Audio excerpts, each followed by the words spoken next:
Hi, everyone. Thanks for joining us to learn more about Hamline's Career Development Center and how we help prepare you for success here at Hamline and after graduation.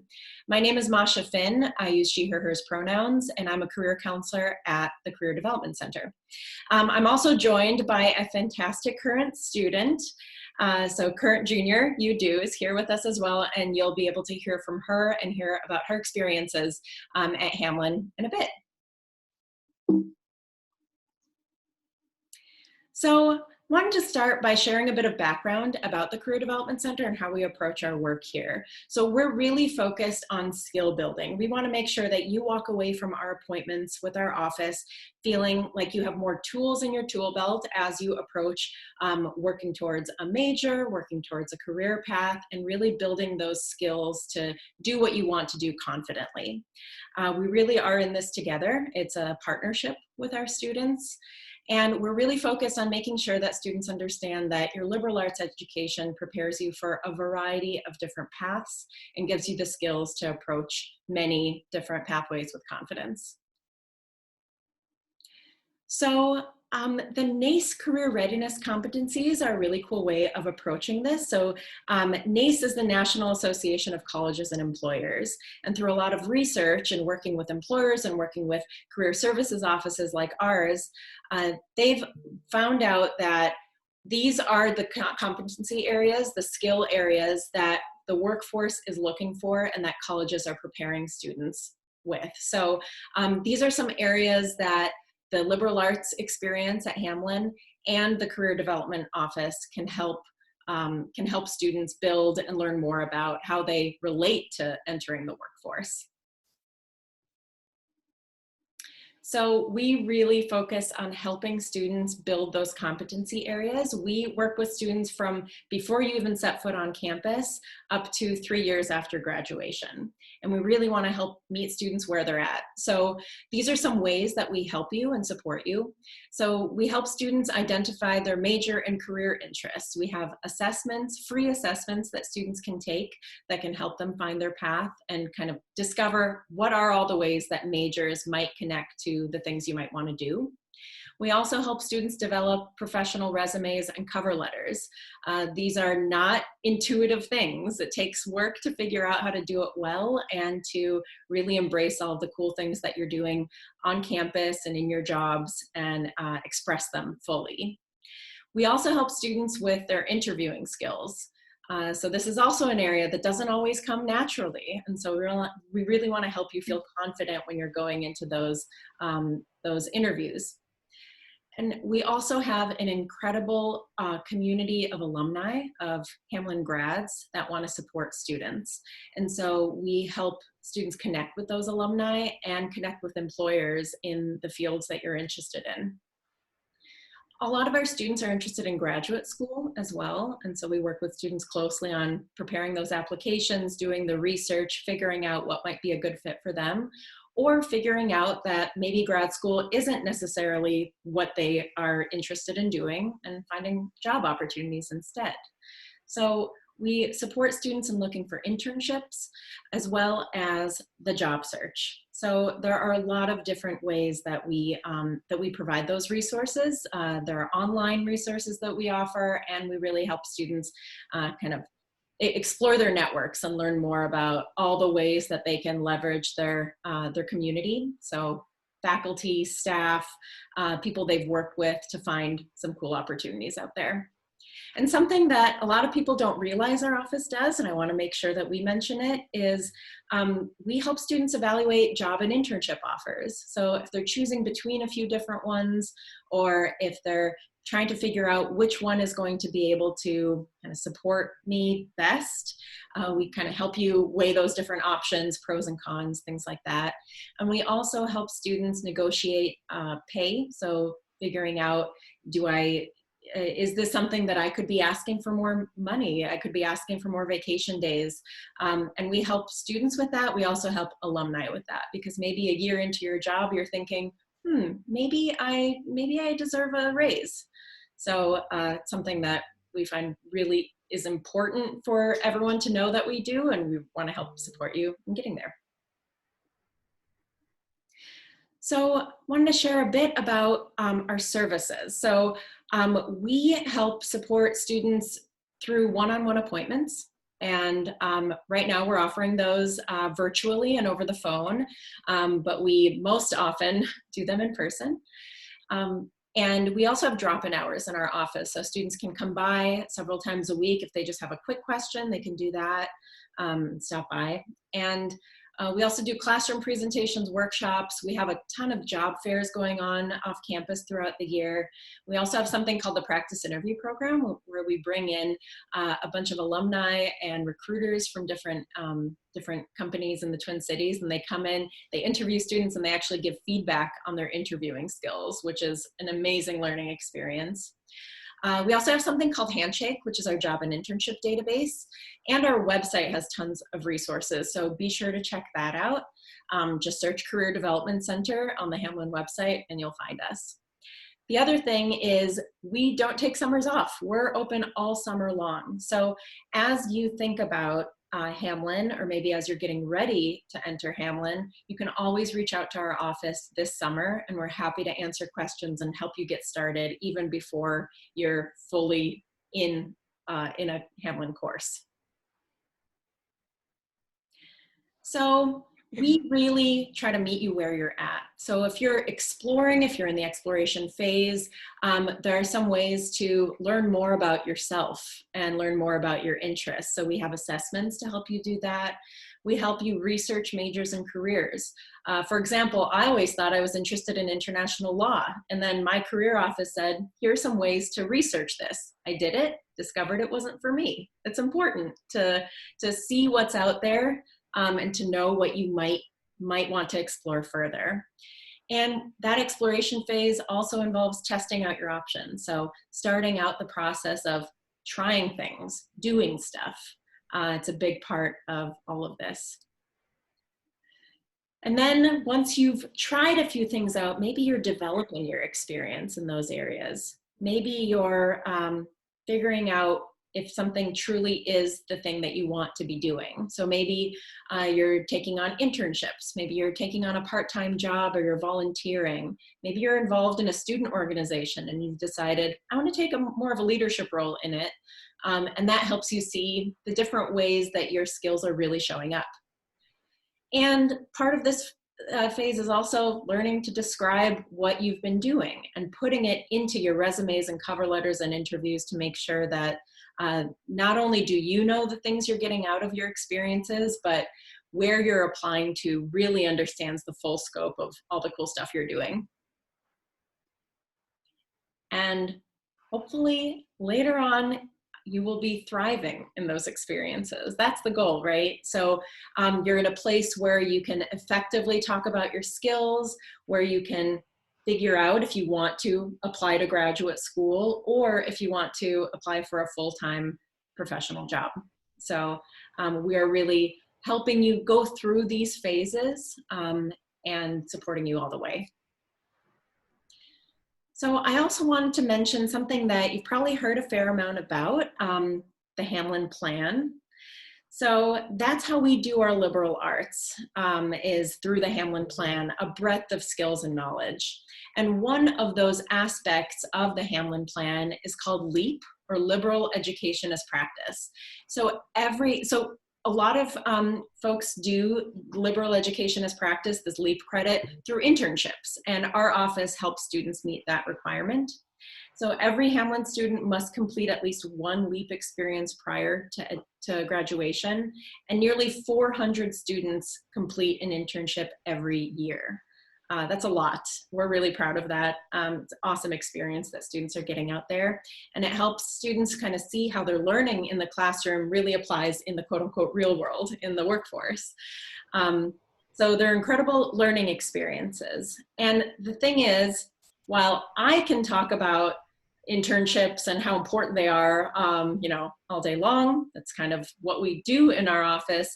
A much better way for you to learn about how valuable internship experiences can be is through the experience of an actual student. So I'll transfer over to you, Do, and have you introduce herself and talk about her experiences. Awesome. Thank you, Masha. Hi, everyone.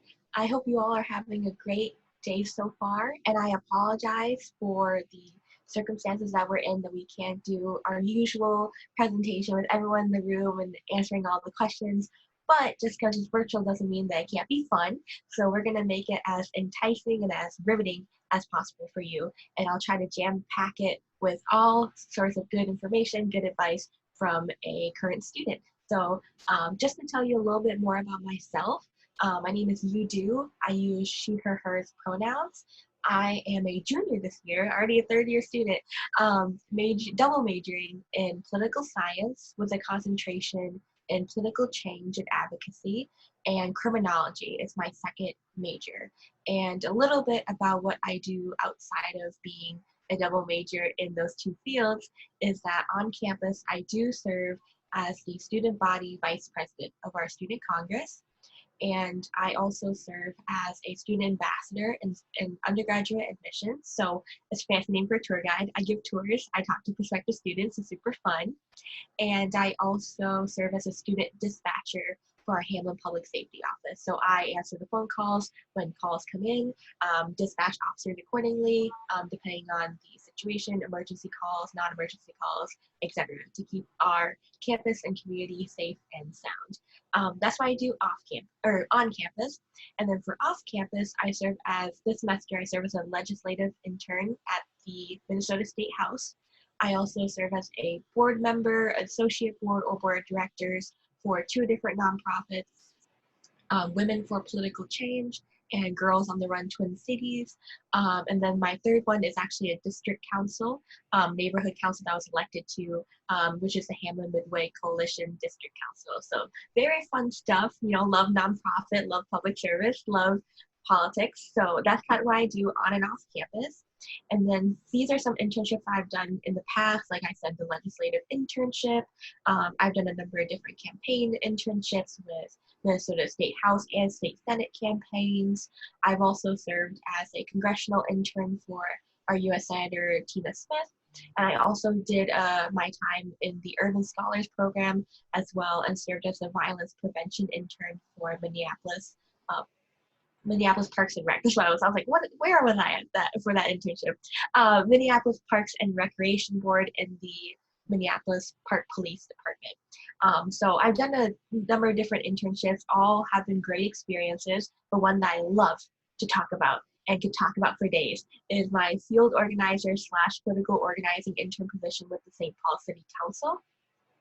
So that one I actually started July of 2018 and then ended in November of 2019. That was a campaign internship with St. Paul City Councilwoman Rebecca Naker. She represents Ward 2. Oh, there she is. She represents Ward 2. So downtown St. Paul area, West 7th, West Side is her territory. And Rebecca was actually elected as the first woman to represent Ward 2. Love that, in 2015. And then her priorities are equity, economic development, and creating opportunities for young people. So how I met Rebecca was actually not through a formal interview process like you might think for an internship, since you probably haven't done an internship. I'm here to tell you that it's not always an interview process, not always a formal process. Sometimes can be solely through your network and people that you meet and your professors. So keep them in your back pocket because they're really resourceful. But I actually met Rebecca my first year of college, my first semester. I was in my first year seminar class, which is a semester long course, my first semester of college that has a number of different resources tied with the course to make sure that I'm acclimating to campus and am, transitioning well from high school to college. And in that course, my kind of topic or the class was the city as a university, Hamline without walls. So we studied the importance of civic engagement and political engagement and how to be a good citizen student, how to be a good citizen and a student, and also how to make an impact on the Twin Cities community, specifically St. Paul, and how we can make a direct impact on it. So it was the perfect class for me. So I did that class, and the whole class was built on guest speakers, and it was all very like change makers and like ground shakers in the Twin Cities area that Jim Scheibel, my professor, knew. And also he's the former mayor of St. Paul. So I was like, oh my God, like he knows a lot of people.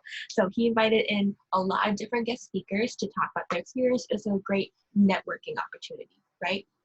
And one of the guest speakers was Rebecca. So she came in to talk about her role as city councilwoman, how much she loved it, and she just like, I saw myself in her. She was very cool. And I was like, oh my God, like this person's talking to me.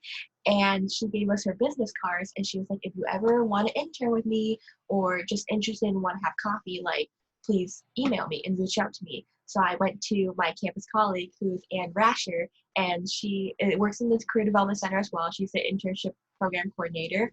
Perfect. I talked to her and I was like, Ann, I really want to meet her. Like, how do I do it? And she was like, email her and set up a meeting to talk to her. So I was like, okay. So I emailed her and I was like, oh, this is like after my first year of college. Like no one's thinking about internships at this point. But I was like, oh, I'm behind. I got to get ahead. You know, I gotta start working now.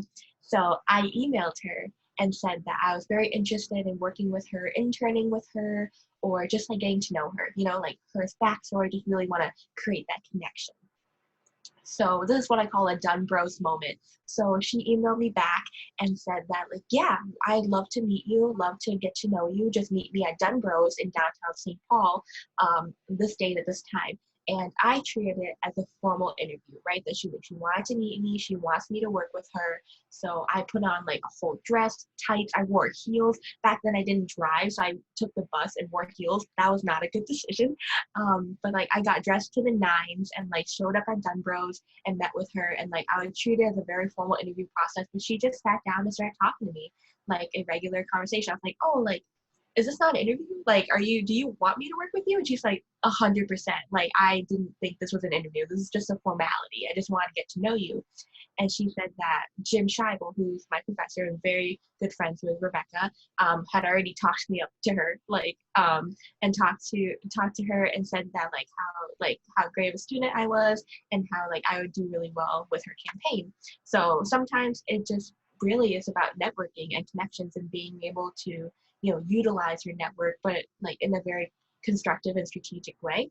So that's a very like great example of like, it's not always a formal interview where you have to wear tights, a dress, and heels and walk 5 blocks to get an internship. You can just utilize your network, and that's what I did. But you should always dress business casual, business professional. I'm not telling you to show up in sweatpants. But that's how I met Rebecca. So I was with her from July 2018 to November 2019. So about a year and a half, and I worked on her campaign to get her reelected to St. Paul City Council. And in that position, I started off as a political organizing intern. So I did numerous projects. I helped her campaign team with event planning, with research, door knocking, and just doing general community outreach and really learning about what it means to be a St. Paul City Councilwoman, and how to do grassroots organizing and what it means to reach out, what it means to be a city councilwoman, really, because I've never worked in local government before this internship. And then from that experience being a political organizing intern, I was that position for about a year, about July 2019. And then she was like, you're doing such a great job. I was like, oh, stop it. Like I was like, and then she was like, do you want to move up to field organizer? I was like, what does that mean? And she was like, oh, like since you're so great with volunteers and like just love door knocking, do you want to help coordinate those door knocks and kind of help be like the hype woman, like get people excited, help people door knock and like just make it deconstruct it so it's not as intimidating. I was like, that's the perfect job for me. So in that position, I helped volunteers get used to like door knocking and how to make it less intimidating. But also, I also served as the National Night Out coordinator.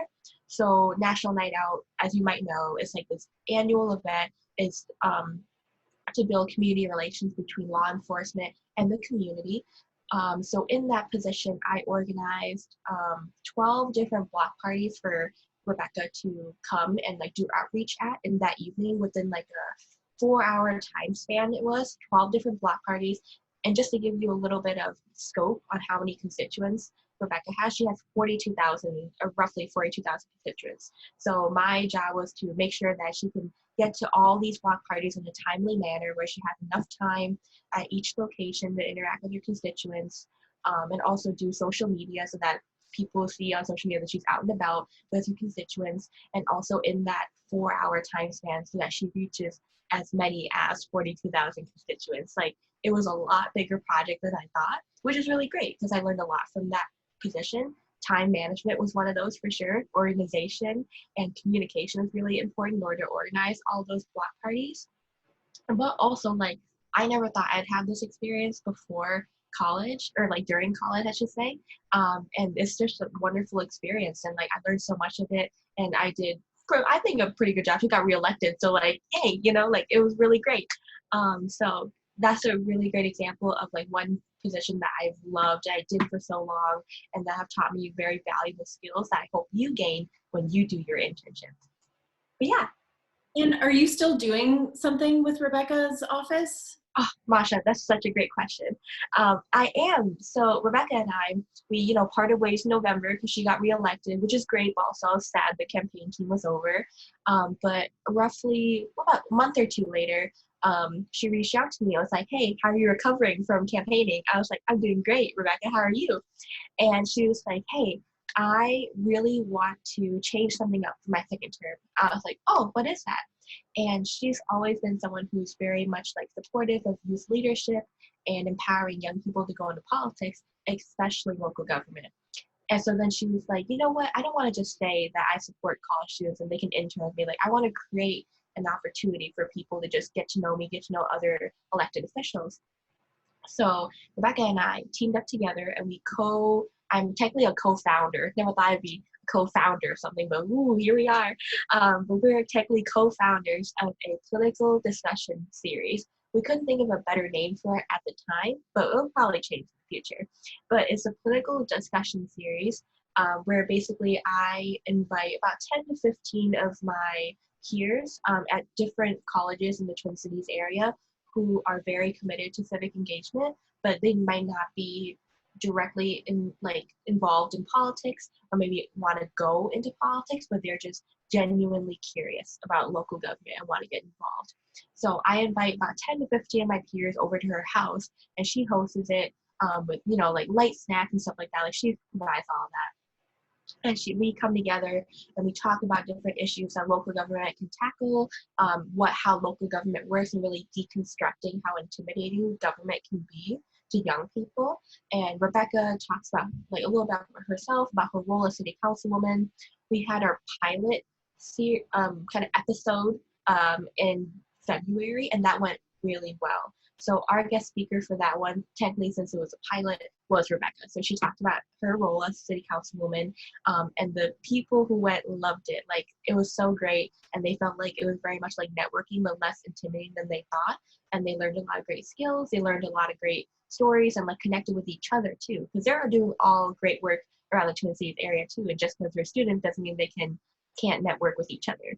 So they connected with each other. And for this April, the end of April, we're going to do another series. So it's every other month we do it. And this time it'll be Trista Metacostio coming in to be our guest speaker. And she's actually the Ramsey County Commissioner. There you go. Ramsey County Commissioner of District 3. So our district where Hamline is. And she's a really powerful woman in government as well. So we're really excited to have her in. And then after that, we'll be inviting in other elected officials in the Twin Cities area who are doing really great work. So that continue like networking opportunities, and also different career opportunities for the folks who attend this political discussion series. But yeah, so even though when the internship is over, I still see Rebecca and talk to her almost every day. So this is really cool because she's really cool. That's awesome. And I wanted to show, I know you put together some photos from your experience with Rebecca. Oh, yes. So yes, these are all the photos from or not all, though I should say, some of the photos from my time as an intern. So the upper right-hand corner, we actually marched in the Pride Parade together for that campaign. And then some of the photos are actually all the other photos, except for the big circle one, are from National Night Out. So that picture of like the top middle kind of area is Rebecca engaging with constituents, and the bottom left corner is actually our campaign manager, Megan, Haley, our finance director, Rebecca, me, and then actually Erin Murphy, who ran for governor in 2018, and then now she's actually running for state senate for this 2020 election. But yeah, so these are some of the wonderful photos of the event, and yeah, it was such a fun time. That's awesome. So I know that usually when we are doing this live in front of all of you folks, you know, interested students and families, there's sometimes questions that come up from the audience. And so we've sort of taken note of some frequently asked questions that have come up. And I would love to hear from you. What advice do you have for students who are trying to figure out if Hamline's the right fit for them, or as they're coming into the college environment? Yeah, what advice do Yeah. you have to Ooh, offer? that's a great question, Masha. I would say, that's my favorite question to get on tours and as a current student is what my best advice. And I honestly have like I could go on for days about advice I have with a college student because there's just so many variables that come into being a college student. But I think the number one advice that I have is to trust your gut when it comes to college. Um, Personally, for me, I didn't have a very kind of traditional way of finding my college or university. I actually always knew I always wanted to be at Hamline since I was like 13. And to be honest, I didn't know why. Like, it just always felt like the right place. I just always had good vibes from it. And I always had a feeling that I would end up here.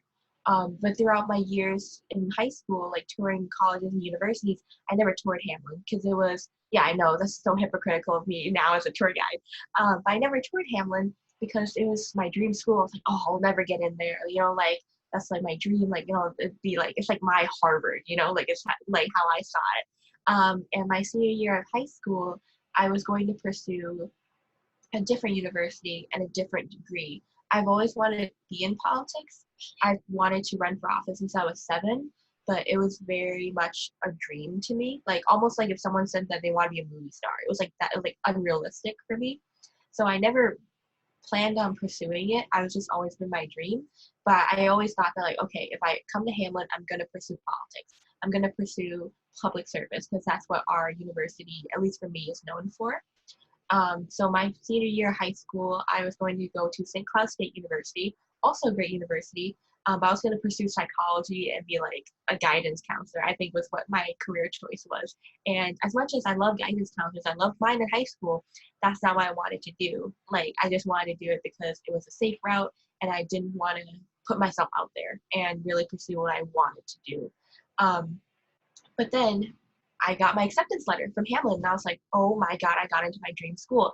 And I had like it was like an epiphany, like a pivotal moment in my life where it's like, okay, do I want to pursue a degree in a college that I do like, but it really isn't my dream?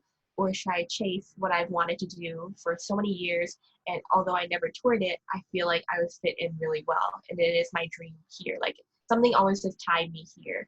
So I threw out my plan. I already registered for classes at St. Cloud State, threw it all out, and told my parents, I was like, I'm going to Hamline.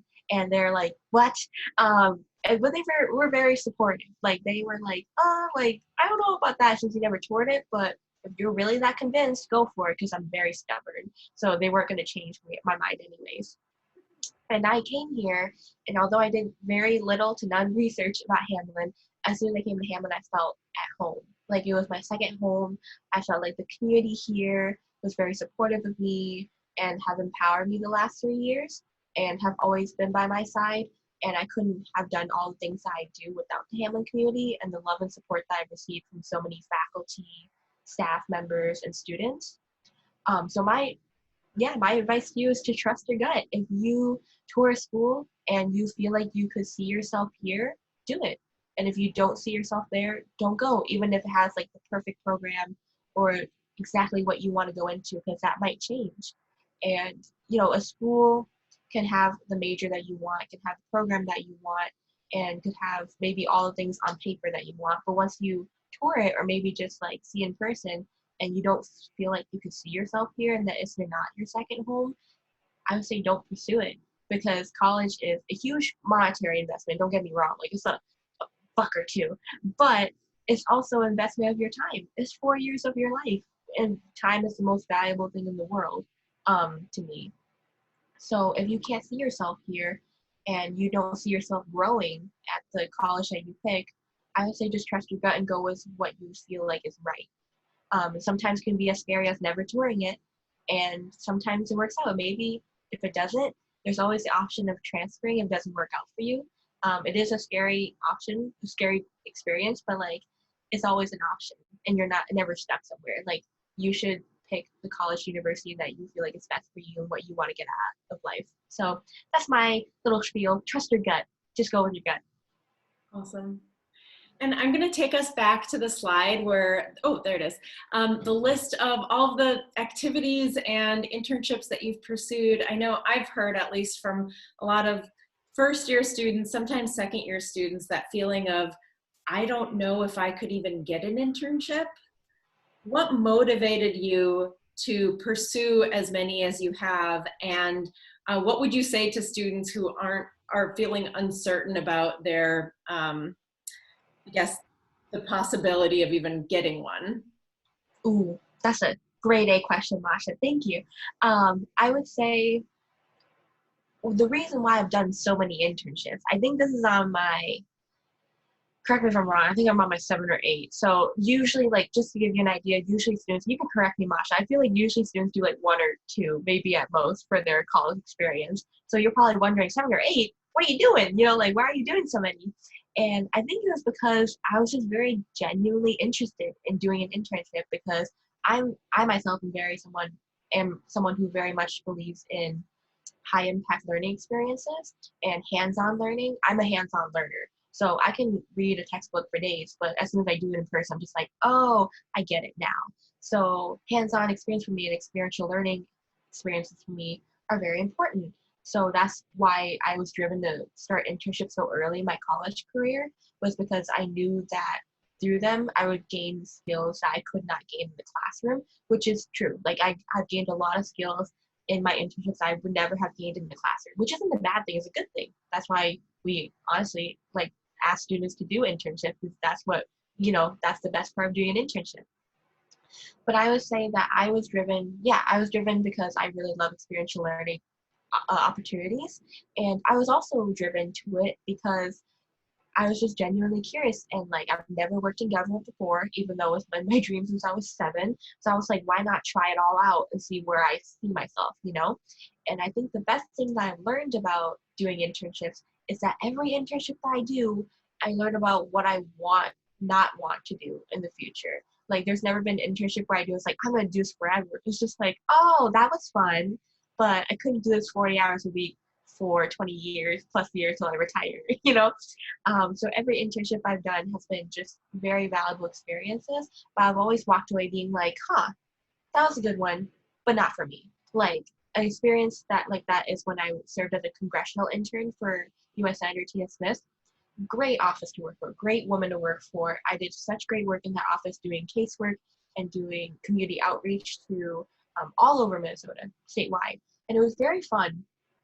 But leaving that internship, I was just like, I could never do federal, at least for the next like 20 years. It's just so almost like a hidden level of government, and there's a lot of moving parts to it, and also it just is very far from people, which I learned. So there's so many constituents that Tina has to care for that she doesn't get to meet all of them.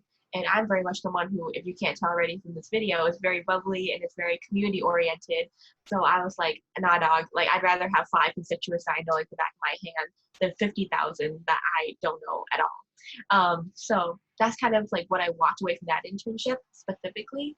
But yeah, internships, people, I think, overthink internships sometimes. When I'm talking to my friends, they're like, oh, like I can only do an internship like when I'm a senior. I was like, well, you don't have to only do it. Like you can register your class with it when you're senior year, but you can start anytime you want.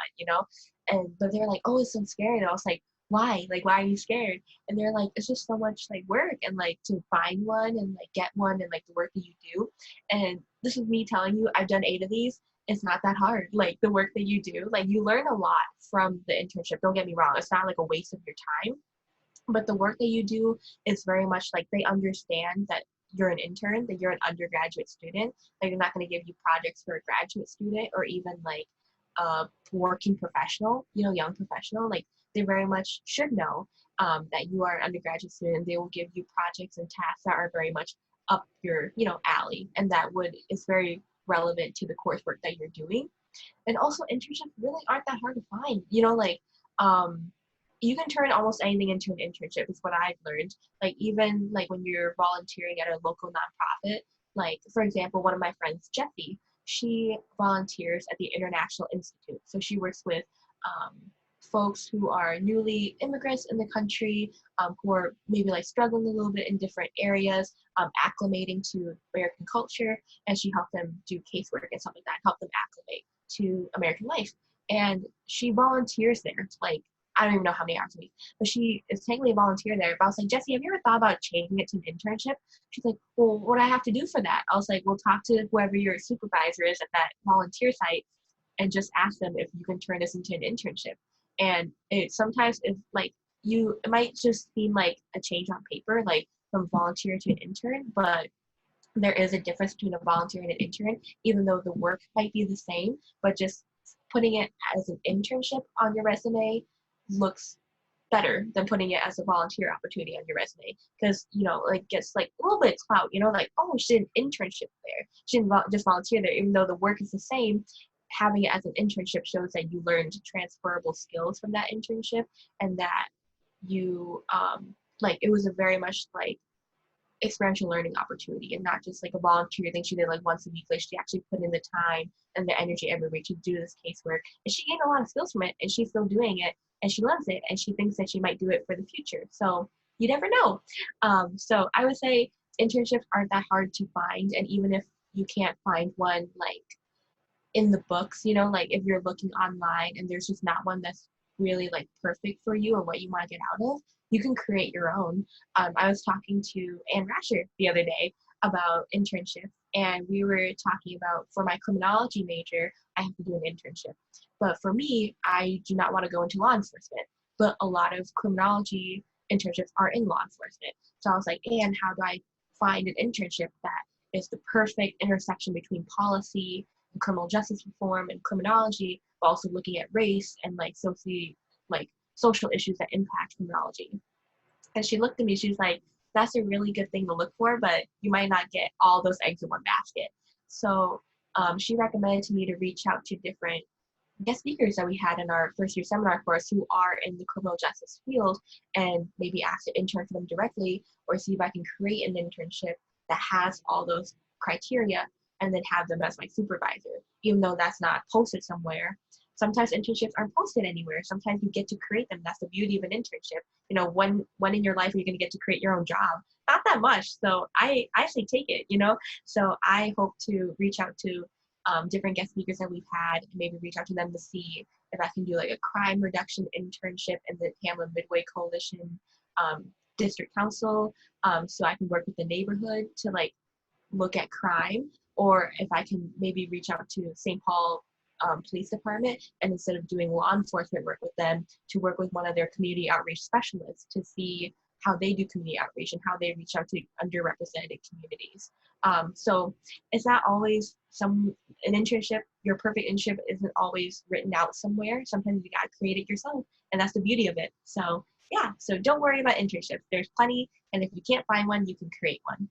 Yeah. And I think you're speaking to something really important here in terms of using all of the people that you're connected with on campus and the people that you could be connected with to find out about those opportunities. So you mentioned Anne in our office, you mentioned your professors, you mentioned speakers that came into your classrooms. So we're all in this together, and there are a lot of people out there that support students and trying to figure out what are those internships that you might be interested in. And if they're not out there exactly, how can you create one or design one or work with some people to make it what you really want it to be? Mm-hmm. Yeah. So if you're as jazzed as, I don't know, as I am, I kind of want an internship right now. As I'm after hearing from you, Do, and you're wondering how to get started connecting with our office and learning more, it's never too early to get involved. And so if you are interested in learning more about resources and kind of getting your gears turning, thinking about what you might be interested in majoring in or what kinds of internships are out there for someone like you, please feel free to contact our office.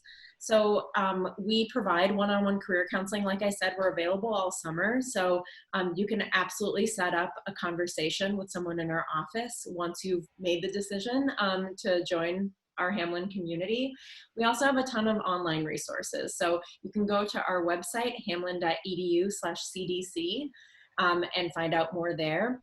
You can also connect with upperclassmen, professors and staff as well. You can check out what the CDC is doing, or you can just call us. You can't really stop by right now, but you can call us and you can check out our website.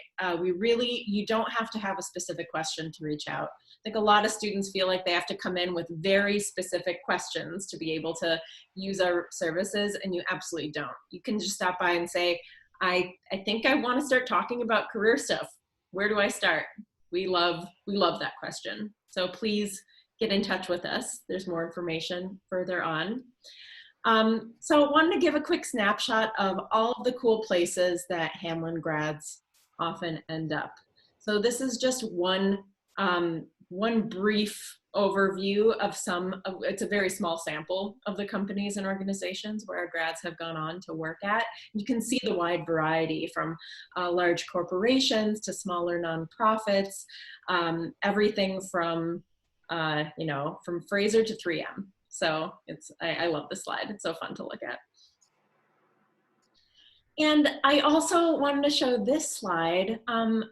Majors aren't always directly related to the career paths that students end up taking. So you can see here, someone who studied English is now working in corporate relations at the Science Museum.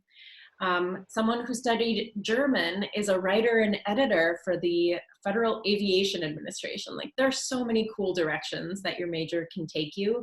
And what's amazing, I think, about the liberal arts experience is it really, the focus is on building those amazing skills so that depending on your interests, you can go in a wide variety of different career paths. I also love the theater arts major going on to becoming a chiropractor. Go figure, right? So some really cool unexpected connections, and some that kind of can see. An art history grad who ends up doing brand marketing for the Levi company, Levi Jeans. So I think this is a really fun one to take a look at, and I hope it reassures people that it's not all about what you major in. It's about how you use your major and your experiences throughout your years in college and beyond to build those skills and find out more about what's all out there for you to explore. And we love helping students discover those. So we're here for you if you have questions. You can contact me directly, and we have contact information for our website and phone number where you can reach us. So please feel free to reach out. We love connecting with incoming students, and you rarely take advantage of the opportunity, so please do. We love chatting with you, and we're open all summer long. So do you have any final remarks or, I don't know, any other comments you'd want to add before we sign off? Yeah, I just want to say thank you so much for tuning in to our presentation. This is our first time doing it virtually, so we hope that it was still a good experience for you.